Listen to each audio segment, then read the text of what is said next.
अध्याय 21वा आणि ओवी क्रमांक आहे 408. योगी म्हणती अनहा तू शब्दू, वेदांती म्हणती सूक्ष्म नादू, आम्ही म्हणो हा शुद्ध वेदू, असो अनुवादू हा नावाचा. काय सांगतात? योगी म्हणते अनाहत नादू. आता त्या नाद ब्रह्माला योगी लोक जे आहेत, जे तपश्चर्या करतात जंगलामध्ये आणि त्या अनाहताचा नाद ऐकतात. अनाहत ध्वनी आपल्या नाभीपासून सुरू होतो. परे वाचून आरते, पश्यंती खालते, तेथून स्वराचे जन्मस्थान उठे. रामदास स्वामींनी दासबोधामध्ये लिहिलंय. परे वाचून आरते म्हणजे परेच्या वरती, पश्यंती खालते, परा पश्यंती मध्यमा वैखरी 4 वाणे आपल्याला आहेत. आणि म्हणून रामदास स्वामींनी लिहिले की परे वाचेहून आरते आणि पश्यंती खालते म्हणजे पश्यंतीच्या खाली आणि परेच्या वर, तेथून स्वराचे जन्मस्थान उठे. तेथून स्वराचा म्हणजे अनाहत नादाचा जन्म होतो. बघा किती स्पष्ट शब्दात सांगितले रामदास स्वामींनी. पण समजतं कोणाला इथे? कारण तुम्ही ध्यान करत नाही. ध्यान केल्याशिवाय, आपल्या आत्मतत्वाशी एकरूप झाल्याशिवाय, आत्मा हाच आपला ईश्वर आहे हे जोपर्यंत आपल्याला अनुभूती येत नाही तोपर्यंत ज्ञान नावाची वस्तू कोणाकडेच नाही आहे. का बरं आम्ही असं तुम्हाला सांगतो? ते म्हणतील बाबुलनाथ महाराज काहीतरी वेगळाच काय सांगतो. नाही नाही नाही, अनुभव आम्हाला सांगतो. आमचे अनुभव तुमच्यापर्यंत पोहोचवण्याचं काम आम्ही करतो. संत रामदासांना तशी अनुभूती आली आणि म्हणून त्यांनी दासबोध लिहिला. आणि आपल्याला अनुभवच नसेल तर सगळं केलेलं वाचन फुकट जाईल आपलं. जेवढं आपण आयुष्य काढलं त्या दासबोधामध्ये, सगळं आयुष्य फुकट जाईल आपलं. सगळी मेहनत वाया जाणार आहे. जसं एखाद्याने 50 कोसावरून, एखाद्या स्त्रीने 50 कोसावरून दुरीवर दुरी अशा 2-3 हांडे आणले आणि घराजवळ आली ना, ठेच लागून पडली, सगळं पाणी गेला निघून. तसं आपलं होणार आहे. अनुभव घ्या. जो काय आपण ज्ञान कमवलेला आहे त्याची अनुभूती यायला पाहिजे. आणि आपल्याला अनुभव नसेल तर बाहेर निघा तिथनं, अनुभव घ्या. तसा गुरु करा.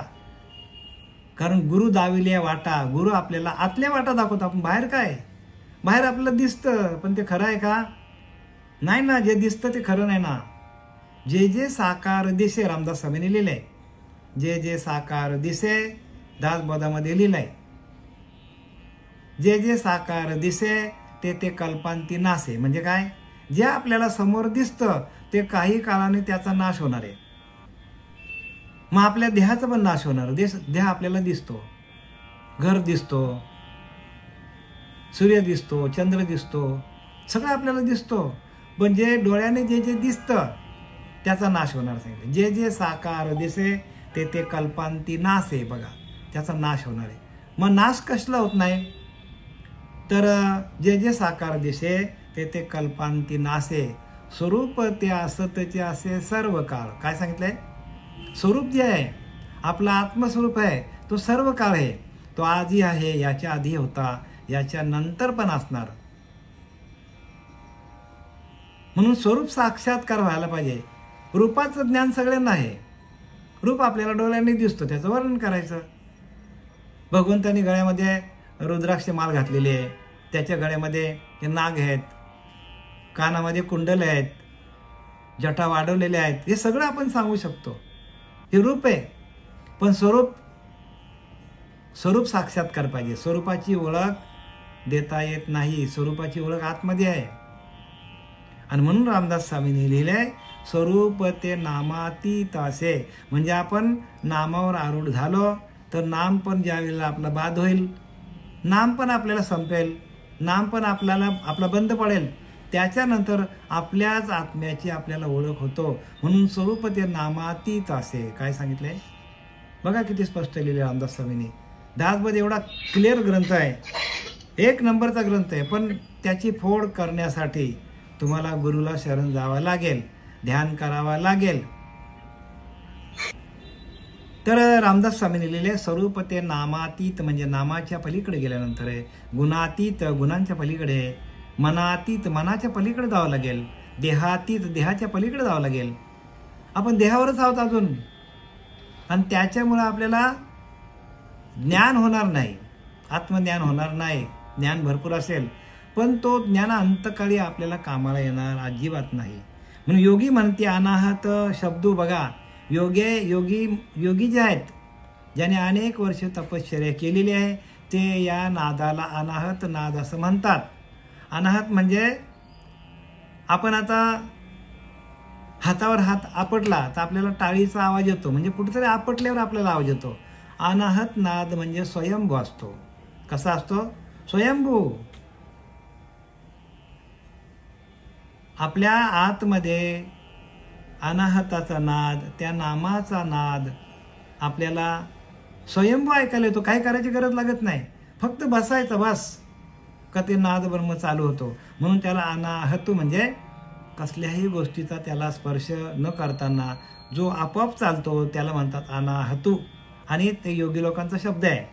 योगी लोक याला अनाहत म्हणतात. वेदांती म्हणते सूक्ष्म नादू, आणि वेदांच्या भाषेमध्ये याला सूक्ष्म नाद म्हणतात.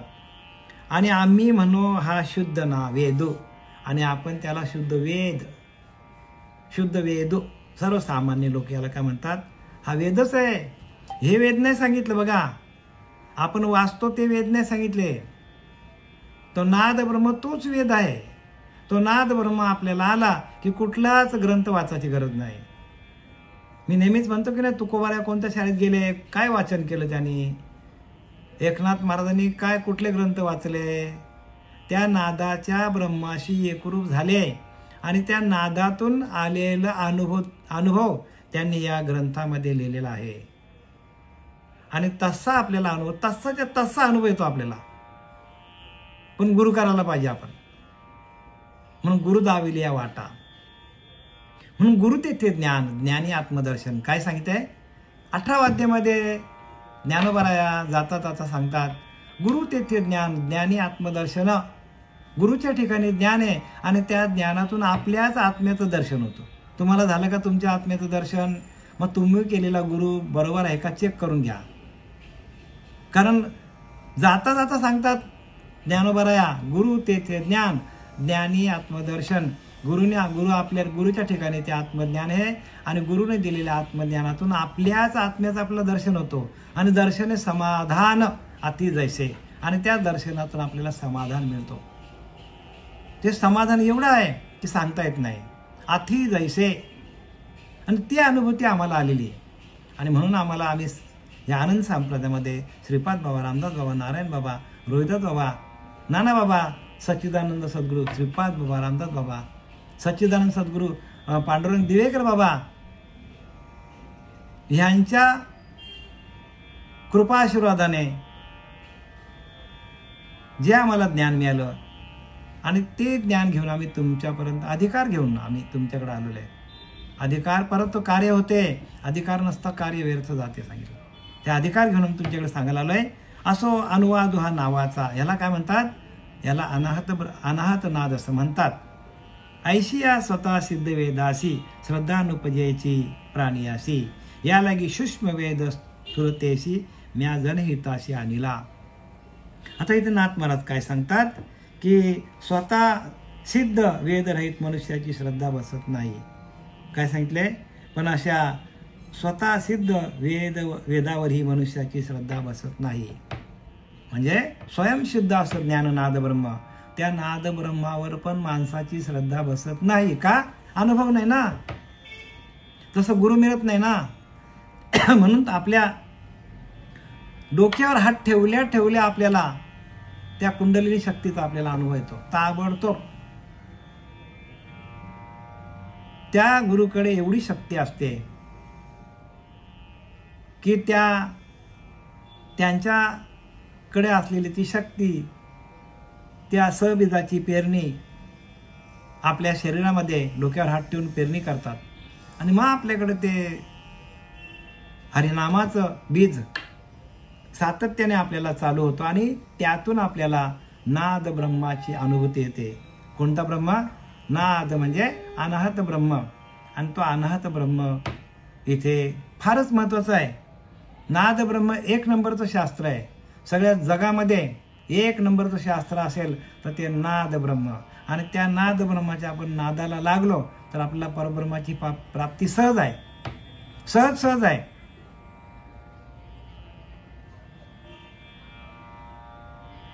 ऐशिया स्वतः सिद्ध वेदासी, स्वतः सिद्ध वेदासी श्रद्धा नुपयेची प्राणियासी. आणि त्या वेदावर म्हणजे नाद ब्रह्मावर प्रत्येक माणसाची श्रद्धा लवकर उत्पन्न होत नाही. या लागी सूक्ष्म वेद सुलतेशी म्या जनहिताशी आणिला. सूक्ष्म वेद तुम्हाला सूक्ष्म व्हावं लागेल, सूक्ष्माहून सूक्ष्म व्हावं लागेल, तेव्हा त्याची तुम्हाला अनुभूती येईल. आणि ती अनुभूती येण्यासाठी नाथ राहणी नाद ब्रह्माचा उल्लेख या भागवतामध्ये आपल्याला दिलेला आहे. तोची स्थूलत्वे झाला प्रगट, ते प्रगट होता वेद वाट, दृष्टांते करून स्पष्ट तुझं मी चोखट सांगेन. बघ काय सांगतात, त्यामुळे वेदाचा मार्ग सर्वत्र माहीत झाला. म्हणजे हा दृष्टांत दिला, याच्या अगोदर दृष्टांत दिले, ते कमलाचा दृष्टांत दिला, बरोबर ना. कमलाच्या त्या देठ्यामधून त्या कोळ्याचा दृष्टांत दिला. कोळी आपल्या तोंडातून काय काढतो, तो धागा तयार करतो, त्याचा दृष्टांत दिला आपल्याला. आणि एक सारखा तो नाद नाभी कमलातून किंवा आपल्या मूलाधार चक्रातून ब्रह्मरंध्राकडे सातत्याने योगी काय करतात, सातत्याने योगी तो त्या नादाकडे लक्ष ठेवून ब्रह्मरंध्रामध्ये त्या अनाहताचा ध्वनी करून त्या अनाहताच्या माध्यमातून जे आपल्याला ज्ञान होतो ते ज्ञान खरं ज्ञान असतं. बाकी हे पुस्तकी ज्ञान वाचिक ज्ञान आहे, ते कोणी पण लिहू शकतो. ज्याने त्यांनी आता या मृत्यूलोकामध्ये किंवा या कलियुगामध्ये ज्याने त्याने आपल्या मनाने ज्याने त्याने डिग्र्या घेतलेल्या आहेत, PhD केलेली, पण त्याचा फायदा काहीच नाही. मग खरं ज्ञान काय, तर खरं ज्ञान आपला स्वयंभू जो नाद ब्रह्म आहे, तो स्वयंभू नाद ब्रह्म आपल्या हृदयामध्ये किंवा आपल्या नाभीच्या ठिकाणी जर प्रगट झाला तर आपल्याला त्यातून आलेली अनुभूती शास्त्रामध्ये प्रत्येक संतांनी लिहिलेली आहे. आणि तीच अनुभूती आपल्याला यायला पाहिजे. मग ते खरं आहे म्हणून लिहिले काय, रामदास लिहिले म्हणून सत्य कळाव्या कारणे केली नाना निरूपणे, परंतु उठेरा धरणे असत्याचे, असत्याचा अभिमान त्याने पावेजी पतन, येणे करता ज्ञाते जन सत्य शोधिते. जो ज्ञानी आहे तो सत्य मार्गाला जातो. सत्य काय, ब्रह्म सत्य आहे, जगत मिथ्या आहे. जे दिसतं ते सगळं जाणार आहे. ब्रह्म सत्यम जगत मिथ्या, ब्रह्म सत्यम जगन मिथ्या. म्हणजे ब्रह्म सत्य आहे, पण ब्रह्मावरती आलेली माया ही सगळी खोटे आणि आपण मायेला भुललोय. म्हणून सत्य करण्यासाठी अनेक प्रकारचे निरूपण जरी वाचले, आपण निरूपण केले, ऐकले, किती आयुष्यभर श्रवण केला तरी सत्य कळत नाही. आणि जे काय आपण ऐकतो ते खोटं आहे म्हणून असत्याचा अभिमान आणि या खोट्या गोष्टीचा माणूस अभिमान बाळगतो आणि म्हणून माणूस अधोगतीला जातो. असं संत रामदासाने दासबोधामध्ये लिहिलं आहे. असत्याचा अभिमान त्याने पावेजी पतन, पतन होता आपला. पतन म्हणजे अधोगतीला, कुत्रा मांजर जे काय असलं योनीला माणसाला जावं लागतो. येणे करतात ज्ञाते जन म्हणजे हुशार लोक असतात, ते काय करतात तर गुरुला शरण जातात. सत्य शोधितील. सत्य काय आहे तर सत्य आपल्या आतमध्ये असलेलं अंतरीच्या अंतरात्म्याचं ज्ञान आणि त्या अंतरीच्या अंतरात्म्याशी एकरूप होऊन जी काय आपले स्वयंभू आपल्याला आत्मप्रचिती येईल, स्वयं चैतन्य आपल्या आतमध्ये आहे, त्या चैतन्यातून आलेली अनुभूती रोम रोम आपलं भजन करतो आणि त्या भजनातून आलेला आनंद, भजनानंद, त्या भजनानंदातून आपल्याला जो समाधान मिळतो, सुख मिळतो, तो जगात कुठेच मिळणार नाही. आणि त्या अनुभूती आपल्याला घ्यायची आणि त्याच्यासाठी सगळी खटपट आहे. ऐसे बोलला श्रीनिवास तेथे उल्हासला हृदय. ऐसे बोलले श्रीनिवास म्हणजे कृष्ण भगवंताने असं सांगितले प्रत्यक्ष.